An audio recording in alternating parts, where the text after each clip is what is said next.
অসমৰ ৰাজহুৱা শিক্ষা ব্যৱস্থা সম্পূৰ্ণৰূপে ব্যক্তিগতকৰণ আৰু বাণিজ্যিকীকৰণ কৰিবৰ কাৰণে উঠি পৰি লাগি থকা আৰু অসমৰ ৰাজহুৱা শিক্ষা ব্যৱস্থা সম্পূৰ্ণৰূপে ধ্বংস কৰিবৰ কাৰণে ধ্বংসযজ্ঞ চলাই থকা অসমৰ দুগৰাকী মূল ব্যক্তি হৈছে মুখ্যমন্ত্ৰী হিমন্ত বিশ্ব শৰ্মা আৰু আনগৰাকী হৈছে শিক্ষামন্ত্ৰী ডাক্তৰ ৰণোজ পেগু। যোৱাকালি ষষ্ঠদশ অসম বিধানসভাৰ প্ৰথমখন বাজেট অধিৱেশনৰ প্ৰথমটো দিনত সন্মানীয় বিধায়ক অখিল গগৈ ডাঙৰীয়াই বিধানসভাৰ মজিয়াত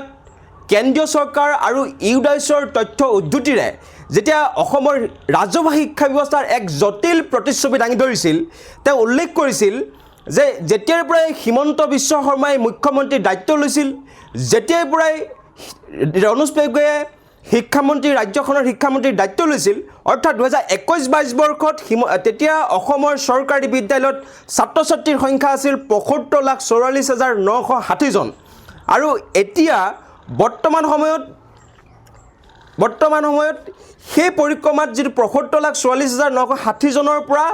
যোৱা 4টা বছৰৰ পৰিক্ৰমাত অৰ্থাৎ হিমন্ত বিশ্ব শৰ্মাৰ মুখ্যমন্ত্ৰীত্বৰ কাৰ্যকালত আৰু ৰণোজ পেগুৰ শিক্ষামন্ত্ৰীত্বৰ কাৰ্যকালত চৰকাৰী বিদ্যালয়ত ছাত্ৰ ছাত্ৰীৰ সংখ্যা কমিল ২৫,৮৬,৭৯৭ গৰাকী। কিমান এক ৰাজহুৱা শিক্ষা ব্যৱস্থাৰ এক ভয়ংকৰ প্ৰতিচ্ছবি দাঙি ধৰা হৈছে অসমৰ ৰাইজে অনুমান কৰক। গতিকে আমি সেইকাৰণে ক'ব বিচাৰিছোঁ, এইগৰাকী মুখ্যমন্ত্ৰী হিমন্ত বিশ্ব শৰ্মাৰ মুখ্যমন্ত্ৰীত্বৰ কাৰ্যকালত আৰু ৰণোজ পেগুৰ শিক্ষামন্ত্ৰীত্বৰ কাৰ্যকালত অসমৰ ৰাজহুৱা শিক্ষা ব্যৱস্থাৰ ধ্বংসযজ্ঞ এই দুগৰাকীয়ে চলাই আছে। আৰু সেইকাৰণে আমি শীঘ্ৰেই ৰণোজ পেগু ডাঙৰীয়াক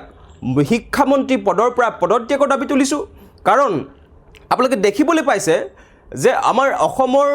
বৰ্তমান বিজেপি চৰকাৰৰ কাৰ্যকালত অসমৰ প্ৰায় 11,000 চৰকাৰী বিদ্যালয় বন্ধ কৰি পেলোৱা হ'ল আৰু এই বিদ্যালয়সমূহ বন্ধ কৰাৰ মূল অজুহাতটোৱে হৈছে শিক্ষাৰ্থীৰ অভাৱ। কিন্তু শিক্ষাৰ্থী কিয় অভাৱ হৈছে, আজি চৰকাৰী বিদ্যালয়ত অভিভাৱকসকলে নিজৰ সন্তানক কিয় পঢ়ুৱাবলৈ ইচ্ছা কৰা নাই, এই কথা বতৰাবিলাক মুখ্যমন্ত্ৰী হিমন্ত বিশ্ব শৰ্মাই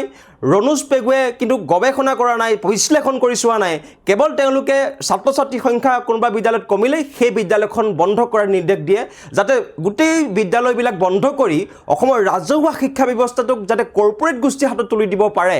এই চিন্তা চৰ্চা কৰি আচলতে মুখ্যমন্ত্ৰী হিমন্ত বিশ্ব শৰ্মা আৰু ৰণোজ পেগুহঁতে আচলতে ৰাজহুৱা শিক্ষা ব্যৱস্থাটো ধ্বংসযজ্ঞ চলাবৰ কাৰণে তেওঁলোকে আৰম্ভ কৰিছে, যাৰ কাৰণে যোৱা 4টা বছৰৰ পৰিক্ৰমাত অসমৰ চৰকাৰী বিদ্যালয়ত ২৫,৮৬,৭৯৭ গৰাকী ছাত্ৰ ছাত্ৰীৰ সংখ্যা কমিল। কিন্তু কিয় কমিল এই কথা বতৰা চোৱা নাই। কাৰণ আজি আপোনালোকে দেখে যে আমাৰ চৰকাৰী মাধ্যমৰ বিদ্যালয়সমূহত, বিশেষকৈ প্ৰাথমিক বিদ্যালয়সমূহত আন্তঃগাঁথনিৰ একেবাৰে পুতৌজনক অৱস্থা। মাত্ৰ এটা হলৰ ভিতৰত 6টাকৈ ক্লাছ কৰিব লাগে এজন শিক্ষকৰ দ্বাৰা, 2জন শিক্ষকৰ দ্বাৰা। এতিয়াও অসমত আপোনালোকে আচৰিত পাব যে অসমত এতিয়াও অসমৰ প্ৰায় ২,৬৯১খন বিদ্যালয়ত এজনীয়া শিক্ষকৰ দ্বাৰা চলি আছে। কিমান এক ভয়ংকৰ কথা আপোনালোকে ভাবক। মাত্ৰ এখন প্ৰাথমিক বিদ্যালয়ত 6টাকৈ শ্ৰেণীকোঠা থাকে, 6টাকৈ ক্লাছ থাকে। এজন শিক্ষকে কিদৰে ছটা আচলতে শ্ৰেণীকোঠা বা ক্লাছ কৰিব পাৰে? এনেদৰে গুণগত মানসম্পন্ন শিক্ষা পোৱাটো আজিৰ ছাত্ৰ ছাত্ৰীৰ কাৰণে সম্ভৱ নেকি? এই প্ৰশ্নটো আমি মুখ্যমন্ত্ৰীগৰাকীক আৰু শিক্ষামন্ত্ৰীগৰাকীক কৰিব বিচাৰিছোঁ। একে সময়তে আপোনালোকে আচৰিত পাব যে বৰ্তমান সময়ত ৰাজ্যখনত মাত্ৰ 2জন শিক্ষকেৰে চলি আছে 15,161খন বিদ্যালয়। এতিয়াও আমাৰ ৰাজ্যখনত 15,161খন প্ৰাথমিক বিদ্যালয় মাত্ৰ 2জন শিক্ষকৰ দ্বাৰা চলি আছে। মাত্ৰ 2জন শিক্ষকৰ দ্বাৰা, এজন তাৰে হেডমাষ্টৰজনে তেওঁতো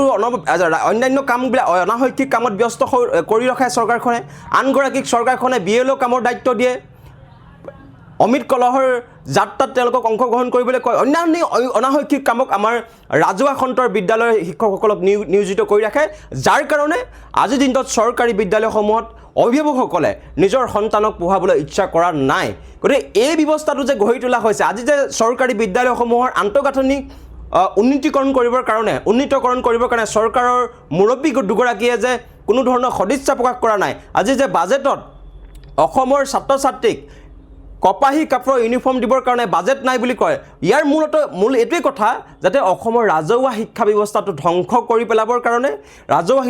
শিক্ষা ব্যৱস্থাটো ধ্বংস কৰি কিদৰে ব্যক্তিগতকৰণ আৰু বাণিজ্যিকৰণ কৰি অসমৰ ৰাজহুৱা শিক্ষা ব্যৱস্থাটো কৰ্পৰেট গোষ্ঠীক তুলি দিব পৰা যায় এই চিন্তা চৰ্চাত নিমজ্জিত হৈ আছে কিন্তু এই কথা আমি কেতিয়াও আমি সহ্য নকৰোঁ আমি ছাত্ৰ মুক্তি সংগ্ৰাম সমিতিয়ে দৃঢ়তাৰে এটা দাবী উত্থাপন কৰিব বিচাৰিছোঁ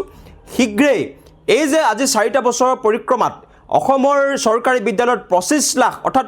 মুঠ প্ৰায় 26 লাখ ছাত্ৰ ছাত্ৰীৰ সংখ্যা কমিল এই ব্যৰ্থতাৰ কাৰণে এইগৰাকী অকমন্য অপদাৰ্থ যিগৰাকী শিক্ষামন্ত্ৰী আছে আমাৰ ৰাজ্যখনৰ ৰণোজ পেগু ডাঙৰীয়া আমি ৰণোজ পেগু ডাঙৰীয়াক তেওঁ শিক্ষামন্ত্ৰী পদৰ পৰা পদত্যাগ কৰিবৰ কাৰণে আমি দাবী উত্থাপন কৰিছোঁ আৰু আমি চৰকাৰী বিদ্যালয়সমূহত শ্ৰেণী আৰু বিষয় অনুসৰি প্ৰত্যেকখন বিদ্যালয়ত শিক্ষক নিয়োজিত কৰিবৰ কাৰণে আমি দাবী উত্থাপন কৰিছোঁ আন্তঃগাঁথনি উন্নীতকৰণ কৰিবৰ কাৰণে বাজেটত যিহেতু বাজেট অধিৱেশন চলি আছে বাজেট অধিৱেশনত যাতে এবাৰ আটাইতকৈ যদি বাজেট ধৰা শিক্ষাৰ ক্ষেত্ৰত অত্যাধিক বাজেট ধৰিবৰ কাৰণে আমি ছাত্ৰ মুক্তি সংগ্ৰামীয়ে দাবী উত্থাপন কৰিছোঁ আৰু যদি এইবিলাকে কৰা নহয় তেতিয়া আমি বুজি উঠিম যে হিমন্ত বিশ্ব শৰ্মা আৰু ৰণোজ পেগুৰ নেতৃত্বত অসমৰ ৰাজহুৱা শিক্ষা ব্যৱস্থাৰ ধ্বংসযজ্ঞ চলি আছে আৰু এই ধ্বংসযজ্ঞৰ কেতিয়াও আমি সফল হ'বলৈ নিদিওঁ আমি ইয়াৰ বিৰুদ্ধে প্ৰতিবাদ সাব্যস্ত কৰিম আৰু এই বিফলতাৰ কাৰণে আজি যে ৰাজ্যখনত ইমান লাখ লাখ ছাত্ৰ ছাত্ৰীয়ে চৰকাৰী বিদ্যালয় এৰিবলগীয়া হৈছে এই ব্যৰ্থতাৰ কাৰণে আমি পুনৰবাৰ ৰাজ্যখনৰ শিক্ষামন্ত্ৰী ৰণোজ পেগুৰ দাবী উত্থাপন কৰিছোঁ